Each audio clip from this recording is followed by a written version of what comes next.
Now, the learnings and achievements.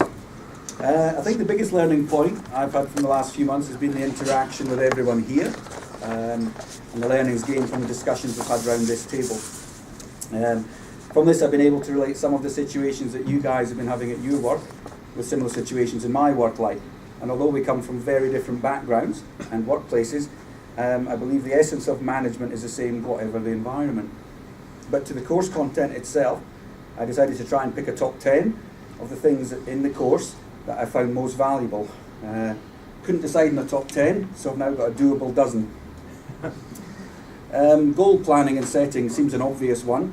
It's a very obvious part of day-to-day management by sitting down and actually thinking about it and setting goals, both business and personal. It made them very live and very real. And this may be petty, but the personal goal setting meant I achieved a lot more from my home life and my family than I probably would have done this year. Goal setting for both the business and personal goals will continue. The psychology of change. Pharmacy is an industry constantly changing, and our biggest customer is the government, and we all know how good they are at paying their bills and how quickly they can change their minds on any sort of policy. So for this reason, we've had to cope with and leverage change in our business. I can clearly see some of the staff struggling with the change continuum, moving from denial and rejection through indifference, acceptance, and on to action. What my time is worth. I effectively employ myself, and I now realise that I don't pay myself enough. On the flip side, I'm very happy with my productivity, and I feel that I'm really good value for money. Number 4 is the value cycle. That begins and ends with the customer. My customers either wander in looking, not sure what they want, coming desperately needing something, or visit on a regular basis for no apparent reason. The value cycle clearly helps us identify the different customers we have and helps in identifying their needs.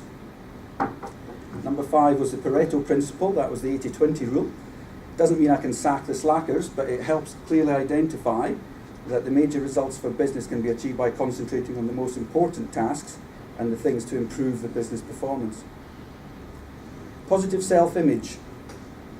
Now, I've never been that shy about anything or exuding an air of self-confidence, and especially in retail. No one really wants to talk to a pharmacist who's not very confident in their demeanour or their knowledge.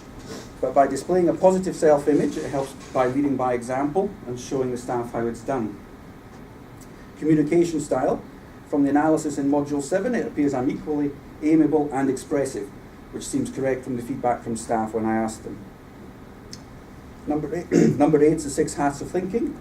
Although I can sometimes not remember which hat is which and the colours and things, the principle of sitting down and analysing an important decision or personal business goal is very helpful, and I used it recently with my CEO and to manage the major changes that have been going on at the moment. Number 9, the honeymooners and the hamsters. Who didn't go back to their business and try to look at staff and pigeonhole them as honeymooners or hamsters? Who are in the 80% not contributing fully? And what are we doing to change them? Number 10 is the gap resolution strategies. Clearly seeing the job or task in hand, breaking down the task into very easy manageable tasks.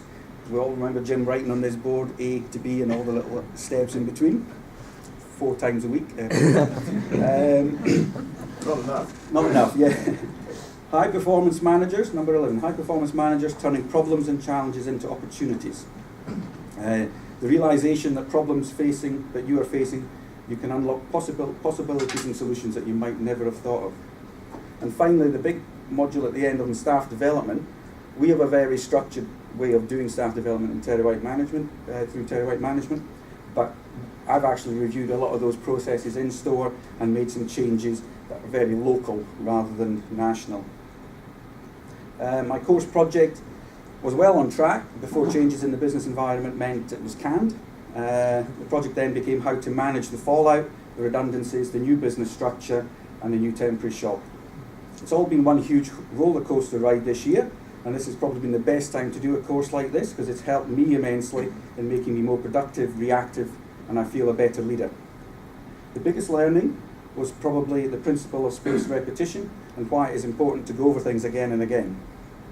So the biggest learning was spaced repetition and the realization you've got to go over it again and again. I have a personal and business goal for this week. I need to get the swimming pool up and running this weekend to keep the kids happy, and I've got to finalise the staff and shop plans for the Christmas period and moving into January, and I'm on track for that. I currently have a member of staff undergoing an LMA course just started, so I'm going to be staying in touch with these guys. And thank you very much to everybody. Thank you to Gary and Alexandra, and especially Jim for his help and guidance over the last few months.